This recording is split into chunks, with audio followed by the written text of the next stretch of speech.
और अब शुरुआत करते हैं सुपरफास्ट खबरों की।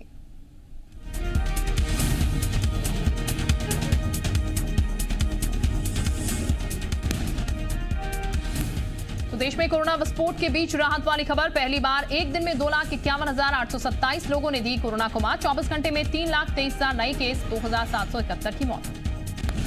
चुनावी राज्यों में बढ़ते संक्रमण पर चुनाव आयोग का सख्त फैसला। 2 मई को चुनाव नतीजे के दिन या उसके बाद विजय जुलूस पर लगाई पाबंदी। दिल्ली में नहीं खत्म हो रही कोरोना संक्रमितों की परेशानी। सरदार पटेल कोविड सेंटर के बाहर भारी भीड़। जीटीबी अस्पताल के पास बन रहे कोविड सेंटर का सीएम ने किया दौरा। भारत में तेजी से फैले कोरोना को विश्व स्वास्थ्य संगठन ने बताया खतरनाक। स्टाफ और जरूरी सामान भेज रहा है भारत। डब्ल्यूएचओ ने कहा जो भी संभव होगा सारी मदद करेंगे।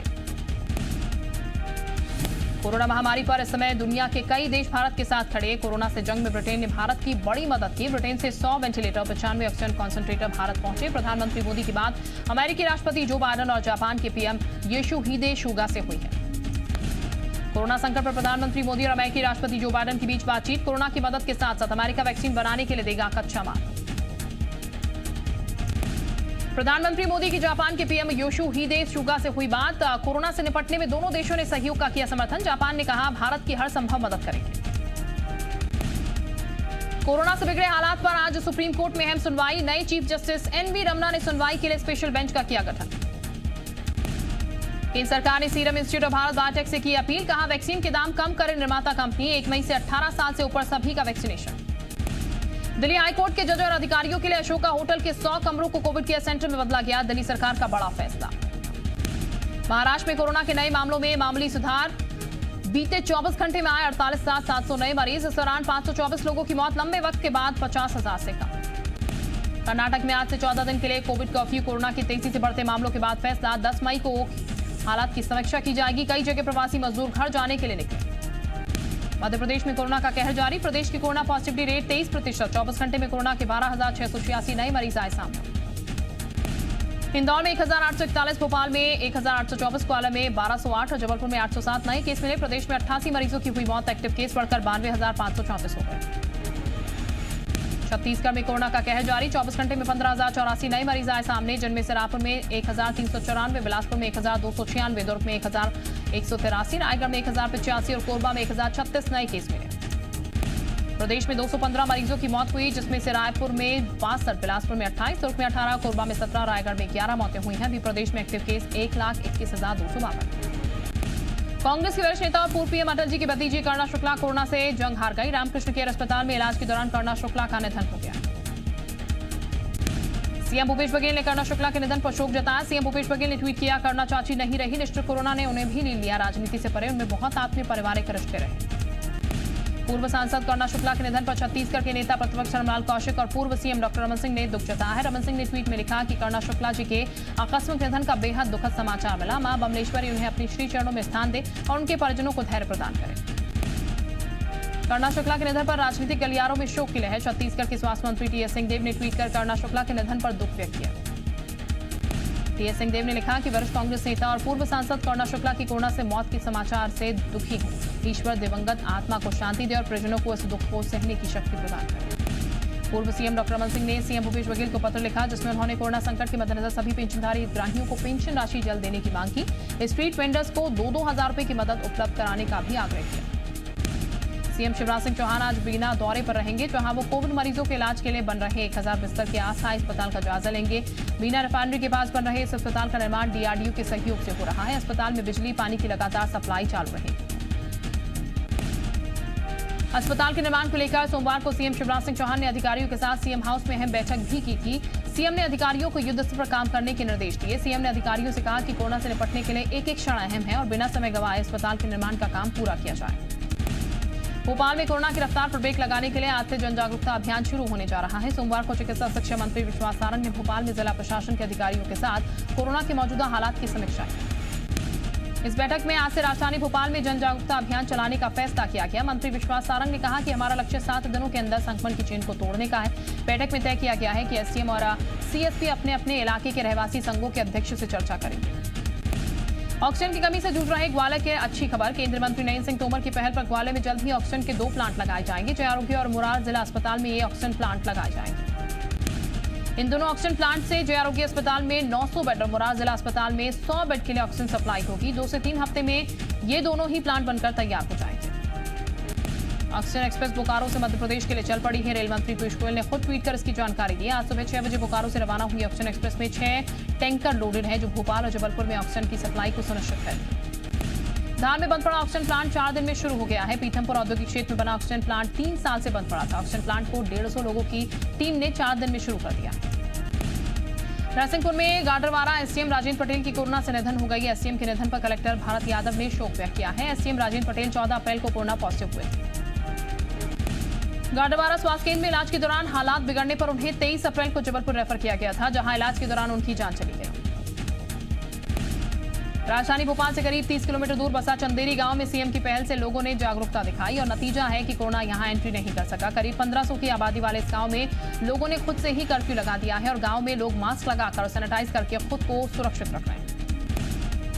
बैतूल जिले के चिखलार गांव की महिलाओं ने मिसाल पेश की है। यहां की महिलाओं ने गांव को संक्रमण से बचाने का जिम्मा उठा लिया है। पूरे गांव को लॉक कर वो दिन भर पहरा दे रहे हैं। हाथों में लाठी लेकर ये महिलाएं बेवजह घूमने वालों को रोकती और टोकती भी हैं। इसके साथ ही बाहरी व्यक्तियों के गांव में आने पर भी पूरी तरह से प्रतिबंध लगा दिया गया। महिलाओं का कहना है कि गांव को संक्रमण से बचाने के लिए उन्होंने फैसला किया।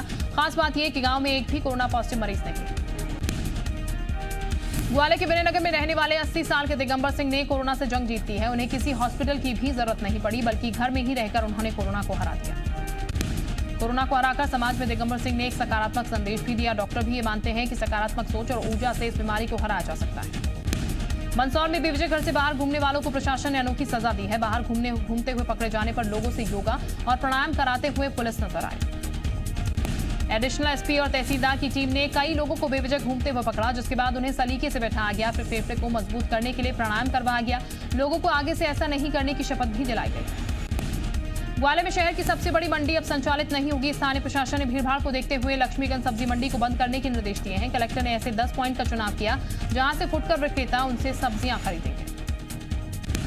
रतलाम में शादी में दूल्हे और दुल्हन दोनों ने पीपी किट पहनकर 7 फेरे लिए। दरअसल दुल्हन कोरोना संक्रमित था, लेकिन अब फिर भी शादी के लिए मैरिज हॉल में पहुंच गया। इस बीच किसी ने प्रशासन को खबर भी दी थी, जिसके बाद प्रशासन अधिकारी मौके पर पहुंच गए और शादी को रोक दिया गया।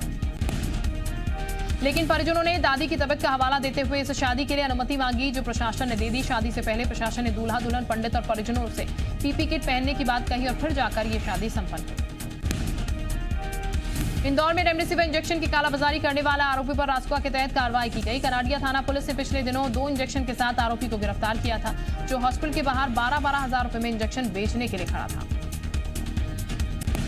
उज्जैन में एक समाजसेवी के दफ्तर के बाहर से ऑक्सीजन सिलेंडर चोरी हो गया। रात के अंधेरे में 4 बाइक सवार चोर ऑक्सीजन सिलेंडर लेकर फरार हो गए। वहीं पुलिस सीसीटीवी के आधार पर मामले की जांच कर रही है। जानकारी की माने तो समाजसेवी ने लोगों की मदद के लिए ऑक्सीजन मंगवाई थी। बुरहानपुर में जीएमपीसीजी की खबर का असर हुआ है। कलेक्टर ने फल सब्जी की थोक मंडी को रेणुका कृषि उपज मंडी में शिफ्ट करने का आदेश जारी किया।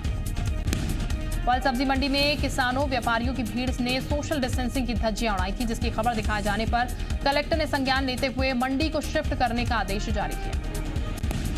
कोरिया में स्वास्थ्य विभाग की लापरवाही सामने आई है। रजिस्ट्रेशन से पहले ही 18 साल से ज्यादा उम्र के लोगों को कोरोना वैक्सीन लगनी शुरू हो गई है। बांकी मोगरा में एससीसीएल के अस्पताल में नियमों का उल्लंघन करते हुए वैक्सीन लगाई गई। वैक्सीन लगाने के बाद सोशल मीडिया पर तस्वीरें भी पोस्ट की गई, जो अब वायरल हो रही हैं।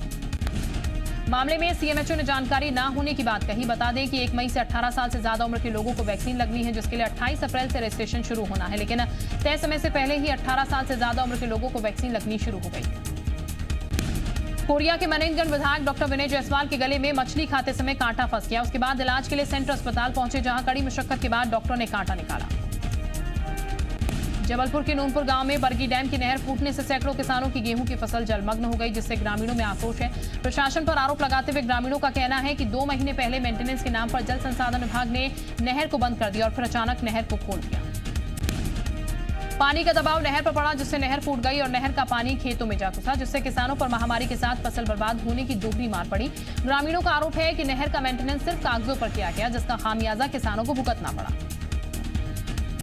नारायणपुर में पुलिस ने 5 नक्सलियों को गिरफ्तार किया। गिरफ्तार किए गए नक्सली कोह कामेटा और कुरुशनार थाना इलाके में सक्रिय हैं और उस आईडी ब्लास्ट और आगजनी की घटना में शामिल थे।